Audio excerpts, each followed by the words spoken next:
Sir, Akbarpur police ने सफलता हासिल की है। क्या मामला था, कितने अभियुक्त पकड़े गए हैं, इस तरीके के घटना के संबंध में गिरफ्तार? ये कानपुर देहात की अकबरपुर थाने की पुलिस ने एक बड़ा सराहनीय कार्य किया है। चोरों का एक अंतरजनपदी और अंतर्राज्यीय गिरोह पकड़ा है, जिनसे भारी मात्रा में लगभग 80 ग्राम के आसपास सोना और लगभग 1 किलो के आसपास चांदी, 1 अदद तमंचा और चोरी करने के उपकरण सहित मोटरसाइकिल बरामद हुई। यहाँ यह सबसे महत्वपूर्ण है कि जो ये मोटरसाइकिल बरामद की गई हैं, ये प्राथमिक पूछताछ में उसी चोरी की जो उनको चोरी से लाभ हुआ था उसी के तहत इनके द्वारा खरीदी गई हैं। इनके द्वारा जो चोरी की गई हैं, थाना अकबरपुर, रसूलाबाद, गजनेर और कानपुर नगर के शिवराजपुर, बिल्हौर, सारे डिटेल इसमें दिए हुए हैं। और अंतर्राज्यीय स्तर पर इनके द्वारा जोधपुर और जयपुर में भी एक चोरी की घटना एक्सेप्ट की गई है। इनके लगभग 12 से 14 घटनाओं के जो विवरण हैं, उसमें कहीं ना कहीं ये सारे लोग एक जैसे नहीं, सारे घटनाओं में एक ही क्रम नहीं है, लेकिन इतना निश्चित है कि इंटरचेंज होते हैं कि 2 व्यक्ति इस घटना में है तो इसका एक व्यक्ति अगली घटना में हो जाएगा, उसका विवरण भी आपको दिया गया है।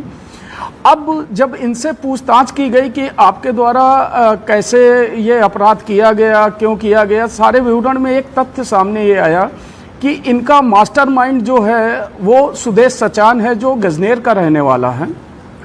सुदेश सचान इनके द्वारा जो चोरी का माल रहता है उसको ले करके आगे बेचने का प्रयास करना और उससे जो आय होना, जो उससे पैसे मिलना, उनको इसमें वितरित कर देना। साथ ही एक महत्वपूर्ण बात यह है कि सुदेश के पास चोरों के काफ़ी समूह हैं और ये समूह सिर्फ सुदेश से ही जुड़े रहते हैं। एक समूह जो यहाँ चोरी करता है या 4-5 घटनाएं करने के बाद उसका दूसरे समूह से कोई संपर्क नहीं है। एक तरीके से हम ये बात कह सकते हैं कि सुदेश के पास चोरों का एक बड़ा जमावड़ा है। चूँकि अभी सुदेश गिरफ्तार नहीं हुआ है, हमारी उसकी तलाश जारी है, और जिससे एक बड़े गिरोह का पर्दाफाश होगा, जिससे चोरियों की घटनाओं पर लगाम लगेगा। यहाँ एक तथ्य यह भी उल्लेखनीय है कि इनके द्वारा जो ये घटनाएं की गई हैं, जिनके अभियोग भी हमारे जनपद में पंजीकृत हैं, उससे जुड़े हुए माल को ये बेचने का काम जो है, उनका नाम है निखिल गौतम और फौजी, इनके द्वारा इस माल को लेकर के बेचने का काम किया जा रहा है, जिनसे हम बरामदगी का प्रयास कर रहे हैं। जो इनके द्वारा बात कही गई है कि आगे उनके द्वारा कहाँ बेचा गया, उनके पास कितना होल्ड है माल, ये चीज़ें इस पे आई हैं। साथ ही सबसे महत्वपूर्ण बात है कि ये टोटल मुखबिरी पे आधारित चीज़ें थी। सर्विलांस ने नो डाउट बहुत सहयोग किया है, लेकिन जो पुलिस की ट्रेडिशनल मुखबिरी थी उसी का परिणाम है कि इतनी बड़ी सफलता मिली हुई है। अरे किस तरह की घटना को अंजाम देते थे, पहले से रेकी करते थे क्या, किस तरीके से? इनके पास पूरा एक तरीके से इस गैंग में सारी चीज़ें हैं। इनके पास स्किल्ड वो आदमी है जो ताले को बहुत जल्दी खोल देते हैं। इनके पास इक्विपमेंट है जो अभी आपने देखा है।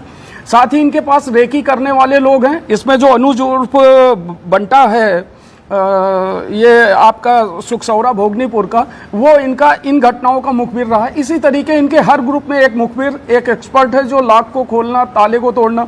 साथ ही रेकी के दौरान ये चीज़ ध्यान रखते हैं कि जैसे त्योहारों का सीजन है या शादियों का सीजन है या महाकुंभ का सीजन है, तो इस दौरान क्या होता है कि लोग अपने घरों से शिफ्ट होते हैं त्योहार, मतलब महाकुंभ में स्नान के लिए। जैसे अपनी एक घटना जो अकबरपुर की थी, वो इस चीज़ को इन्होंने टारगेट किया। तो मकान खाली होने को के समय को ये बहुत अच्छी तरीके से जानते हैं कि अधिकांश समय कब मकान खाली रहेंगे।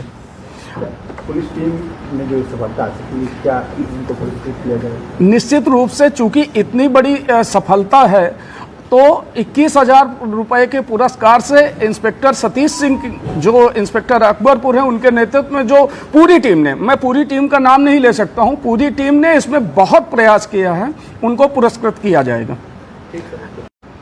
गैंग पंजीकरण, के साथ साथ गैंगस्टर की कार्रवाई की जाएगी और 107 बीएनएसएस की भी कार्रवाई की जाएगी। इस धारा को थोड़ा सा मैं स्पष्ट कर दूं कि इस धारा में दौरान विवेचना आईओ को या पुलिस को यह पावर है कि वो मजिस्ट्रेट को इस बात को बोल सकती है कि सर इनके द्वारा ये संपत्ति जो है इनकी संपत्ति ये इनके द्वारा अवैध कार्य यानी चोरी से आई हुई है। यदि मजिस्ट्रेट साहब को ये बात समझ में आती है कि ये वैध संपत्ति नहीं है और उसका सही जवाब अभियुक्त नहीं दे पाता है तो वो उसी दौरान उसको कुर्क करते हुए उन पीड़ित परिवारों को जिनकी संपत्ति लूटी गई है, चोरी की गई है, उनको पुनः वापस करने का आदेश कर सकते हैं।